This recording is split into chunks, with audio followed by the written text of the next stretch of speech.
There is a truth buried inside The Searchers that American cinema rarely admits. It is not about heroism. It is not about rescue.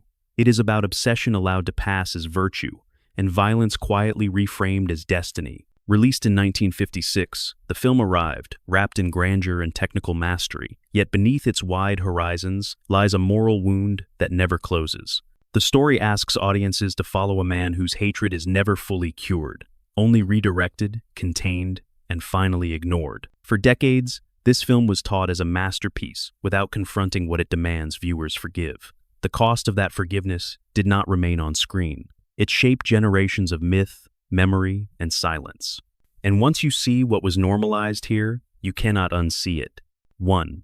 When The Searchers entered production in the mid-1950s, it did so under the authority of John Ford, a filmmaker whose reputation rested on shaping the moral grammar of the cinematic West. By this point in his career, Ford was no longer documenting frontier mythology so much as interrogating its emotional aftershocks. Production records and later interviews suggest that Ford was consciously interested in the damage carried by men who never reintegrated into society after prolonged violence.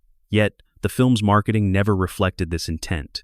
At the center stood John Wayne, whose screen persona had been carefully constructed over decades as the embodiment of American steadiness and resolve. Casting Wayne as Ethan Edwards was a calculated risk. Contemporary accounts indicate Ford believed Wayne's familiarity would lull audiences into complicity before revealing something corrosive beneath. What the film presents, however, is not a clear condemnation. Ethan's racism and fixation are exposed, but rarely challenged by the world around him. The uncomfortable truth is that the film depends on Wayne's symbolic authority to make Ethan's behavior palatable long enough for viewers to follow him. That reliance blurs the line between critique and endorsement. The human cost of this ambiguity is subtle but enduring. A generation absorbed the image of moral certainty without being asked to confront its rot. 2. The visual majesty of the film is inseparable from its ideological weight. Shot largely in Monument Valley, the landscape had already become shorthand for American destiny through Ford's earlier work. Production correspondence reveals that Ford insisted on returning to the location despite rising costs and logistical strain. He believed the land itself carried narrative authority. Yet Monument Valley is not neutral terrain. It is Navajo land, used repeatedly by Hollywood to stage stories that marginalize indigenous presence while benefiting from indigenous geography. During the production of The Searchers, Navajo people were employed as extras and laborers, a practice common at the time. Studio records confirm their participation, but their perspectives were never incorporated into the film's moral framework. The irony is difficult to escape. A story obsessed with racial purity and cultural erasure was filmed on land belonging to those historically erased. The landscape's grandeur distracts from this contradiction, encouraging awe rather than reflection. Over time, Monument Valley became myth rather than memory, its real history overwritten by cinematic repetition. The lasting consequence is not merely aesthetic. The repeated use of this land without contextual acknowledgement reinforced a visual language where indigenous absence appeared natural, even inevitable. Silence, in this case, was not accidental. It was structural. 3. Ethan Edwards' defining trait is not courage, but endurance sharpened into obsession. Historical analysis of the character often points to his years fighting in the Civil War, followed by unexplained service with Confederate guerrillas. These details, drawn from the script and Ford's own commentary, establish Ethan as a man formed entirely by prolonged violence. What is rarely emphasized is how deliberately the film withholds any path to moral rehabilitation. Ethan does not evolve, he merely reaches the end of his pursuit. According to production notes, early drafts of the script contemplated a more explicit reckoning with Ethan's racism, including moments of social rejection. These were softened or removed before filming. The result is a narrative that allows Ethan to function without consequence. He remains central, capable, and necessary. His hatred toward Native Americans is framed as personal pathology, yet the world continues to rely on him. This creates an ethical tension the film never resolves. Viewers are invited to understand Ethan without being required to reject him. The human cost here is philosophical rather than physical. When obsession is rewarded with narrative completion rather than moral reckoning, it teaches that persistence can substitute for justice. That lesson, once absorbed, is difficult to unlearn. 4. The character of Debbie Edwards exists largely in absence. Though she is the ostensible reason for the journey, her inner life is deliberately obscured. Archival interviews with actress Natalie Wood suggest she was aware of how little agency the role offered. She later remarked that Debbie functioned more as an idea than a person. This was not accidental. The script positions Debbie as a symbolic boundary rather than a human being. Her potential assimilation into Comanche life is framed as contamination, not adaptation. Historical scholarship on captivity narratives confirms that such framing was common in 19th century American literature, where white women's bodies became sites of racial anxiety. The Searchers reproduces this tradition almost verbatim. What remains unsettling is how the film never allows Debbie's perspective to challenge Ethan's. Her survival, her adjustment, and her possible autonomy are treated as threats rather than evidence of resilience. The moral universe does not ask whether she wishes to be rescued, only whether she must be reclaimed. The Consequence is a story where female survival outside white society is depicted as erasure. Debbie lives, but only by surrendering her voice. Silence, once again, becomes the price of narrative closure. 5. Perhaps the most revealing aspect of The Searchers lies in its ending, often praised for its restraint. Ethan returns Debbie to the threshold of domestic life, then turns away, framed by a closing doorway. Ford himself described this image as a visual summation of the outsider myth. Yet production correspondence suggests an alternate reading. Ford reportedly resisted studio pressure to grant Ethan entry into the home. Allowing him inside would have implied redemption. Instead, Ethan is left outside, unresolved. This ambiguity has been celebrated as sophistication, but ambiguity is not accountability. Ethan is excluded from domestic space, yet he faces no explicit reckoning. His actions are neither condemned nor mourned. The community accepts the results of his violence without confronting its source. The door closes, not as judgment, but as containment. The irony is sharp. A man deemed too dangerous for society is still entrusted to preserve it. The film ends not with moral clarity, but with avoidance. The wound is sealed over, not healed, and what is buried alive, history suggests, has a way of returning. 6. Violence in The Searchers is rarely sudden. It accumulates slowly, framed as necessity rather than impulse. Ford stages brutality at a distance, often implied rather than shown, a technique consistent with the production code era. Yet, this restraint does not reduce its weight. Instead, it normalizes it. Contemporary critics noted how killings seemed procedural, almost administrative. What archival reviews and later scholarship emphasize is how this presentation shapes moral perception. When violence lacks spectacle, it becomes routine.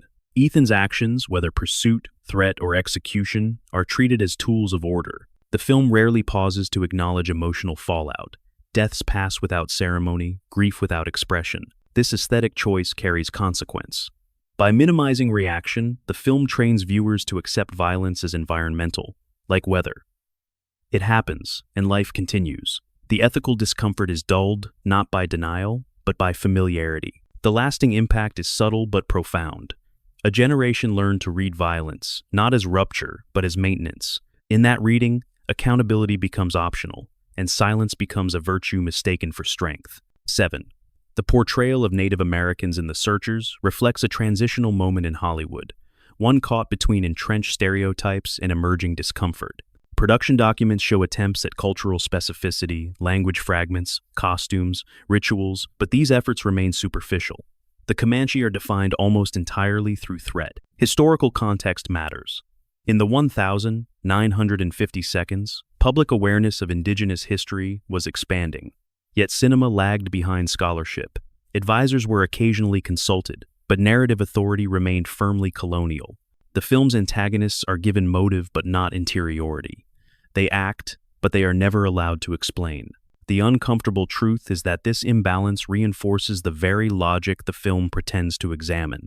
Ethan's hatred is extreme, but it is never meaningfully contradicted by alternative representations. The audience is told he is wrong, yet shown little evidence to challenge him. The human cost is representational erasure. When a culture exists only as obstacle, its destruction can be rationalized as progress. The film does not invent this logic, but it perpetuates it with extraordinary elegance. 8. Music in The Searchers operates as moral anesthesia. The score swells with romantic resolve, smoothing transitions between atrocity and reflection. Studio memos reveal careful calibration.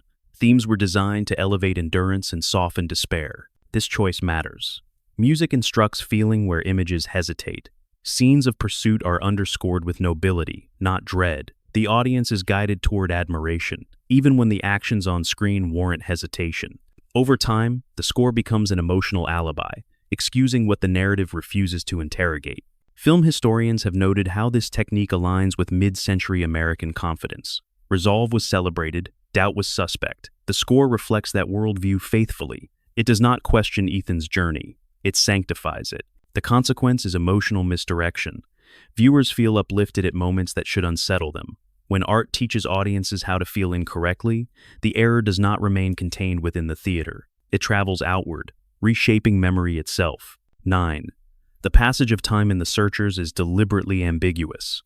Years pass with minimal acknowledgement. The search stretches across seasons and landscapes, yet aging is barely registered. Production schedules and script revisions confirm that this elasticity was intentional. The journey needed to feel endless without becoming exhausting. But this abstraction carries ethical implications. Time without cost suggests obsession without decay. Ethan's fixation does not hollow him physically or mentally. He remains capable, sharp, necessary. Real-world studies of prolonged trauma contradict this portrayal. But the film resists realism in favor of myth. By denying deterioration, the narrative preserves Ethan's authority. Obsession becomes perseverance. Fixation becomes purpose. The viewer is spared the discomfort of watching a man unravel. The irony is that time, in reality, is never neutral. It erodes, reshapes, and exposes. By refusing to show that erosion, the film protects its protagonist from consequence. What is lost is not accuracy, but honesty. 10. Perhaps the most enduring legacy of The Searchers lies in how it was taught. Film schools, critics, and retrospectives elevated it as a technical and thematic pinnacle. This canonization often preceded critical reckoning. Students learned to admire before they learned to question. Archival syllabi from the 1,960 seconds and 1,970 seconds show the film presented primarily as formal innovation. Its moral tensions were acknowledged, but rarely foregrounded. The focus remained on composition, pacing, and influence. The discomfort was noted, then set aside. This pedagogical choice mattered. When complexity is praised without confrontation, it becomes camouflage. The film's darker currents were absorbed into admiration rather than examined as warning. The cost is cumulative. A work meant to trouble conscience instead reinforced myth. Silence followed, not because nothing was wrong, but because authority declared the matter settled.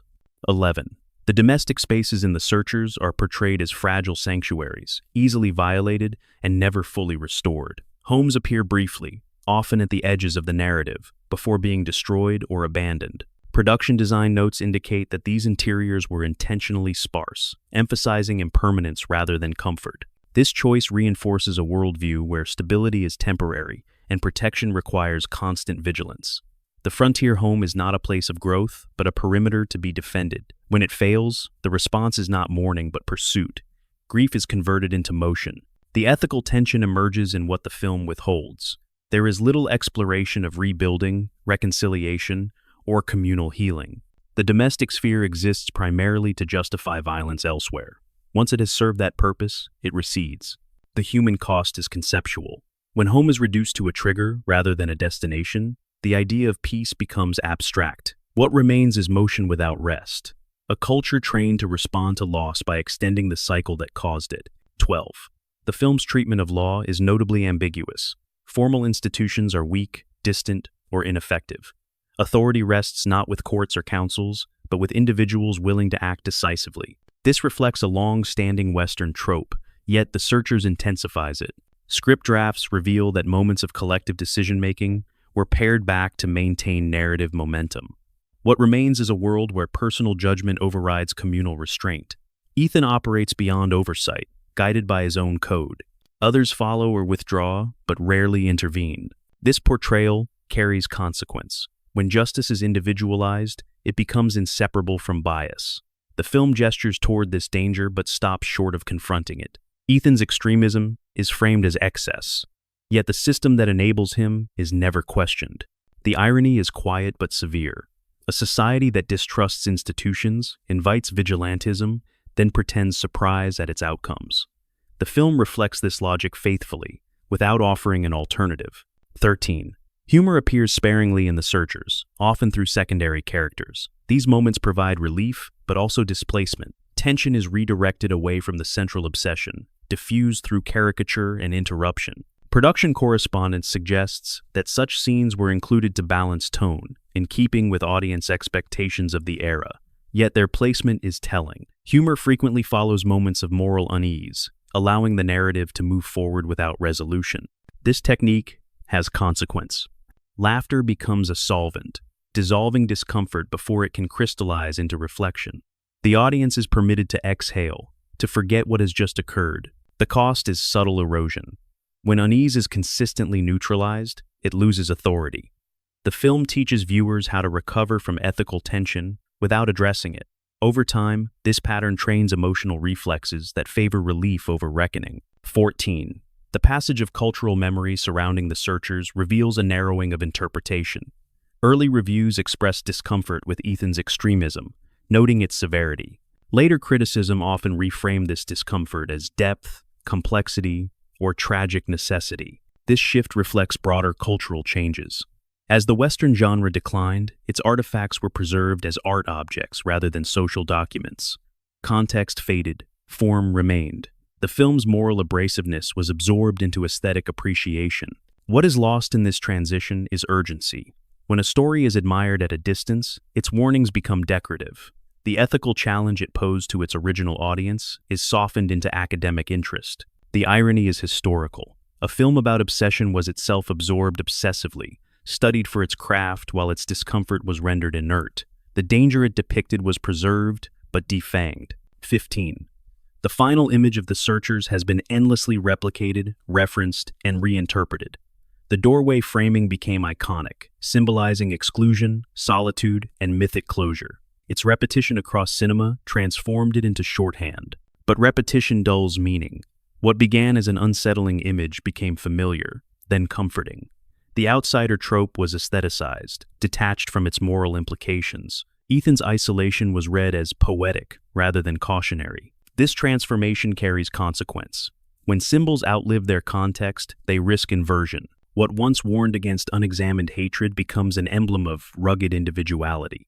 The door closes, and the discomfort remains outside with it. The image endures not because it resolves anything, but because it refuses to.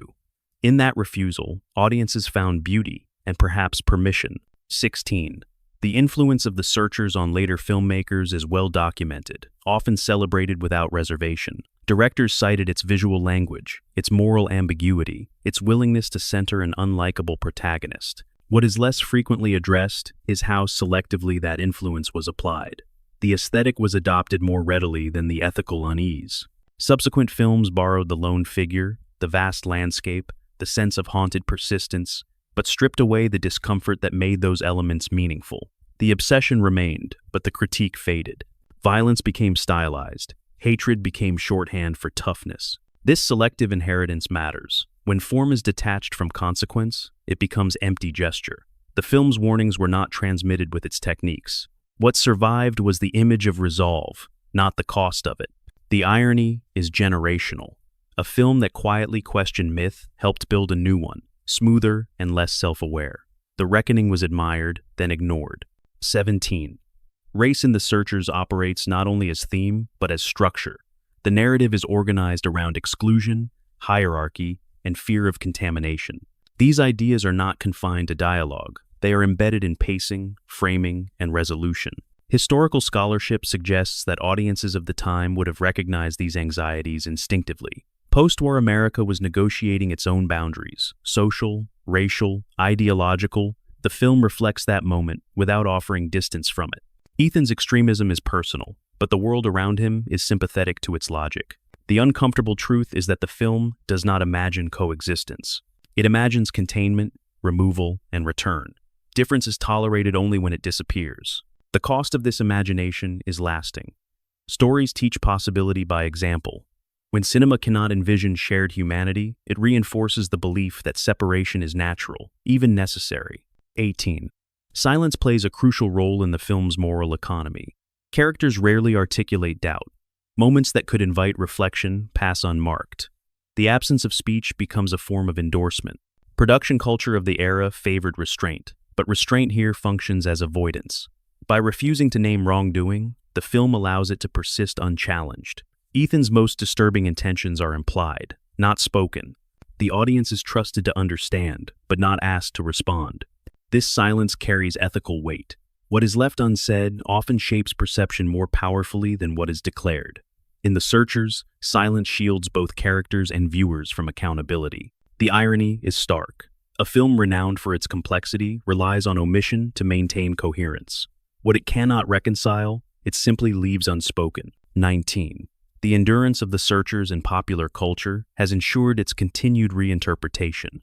Each era projects its concerns onto the film, finding relevance without necessarily confronting origin. This adaptability is often praised as universality, but universality can be a form of erasure. When a story is endlessly recontextualized, its specific harms risk being diluted. The film's historical moment, its racial assumptions, its narrative permissions fade into abstraction. The consequence is moral drift.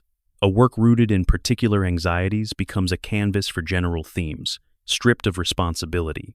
The past becomes aesthetic, not instructive. What remains is a myth that feels timeless, precisely because its time-bound injustices are no longer named. 20. In the end, The Searchers offers no closure because it was never designed to heal. It documents a wound rather than treating it. Ethan's journey concludes, but the conditions that produced him remain intact. Historical records do not suggest that Ford intended comfort, yet intention does not control reception. The film entered a culture eager for reassurance, and it was received accordingly. What should have unsettled instead, reassured by familiarity. The lasting consequence is not the film itself, but how it was absorbed. A narrative meant to expose obsession became a monument to endurance. The line between warning and permission blurred. The door closes, the figure walks away. The world continues unchanged. One of the most unsettling truths about The Searchers is not found in the film, but in its afterlife. For decades, it was preserved, restored, and honored as a cornerstone of American cinema. Each restoration sharpened the image, clarified the sound, and reaffirmed its place in the canon. What was never restored was the context of harm. The film's technical survival outpaced its moral interrogation. Archives protected the artifact, not the reckoning it required. In this way, The Searchers became a case study in cultural memory. It demonstrated how a society can preserve its stories while losing the courage to question them. The film did not fade because it was true. It endured because it was comfortable enough to be admired without being confronted. The most haunting consequence is this. A work that warned of obsession was itself obsessively preserved, its silence polished, its discomfort archived rather than addressed. And so it remains immaculate, unresolved, and waiting.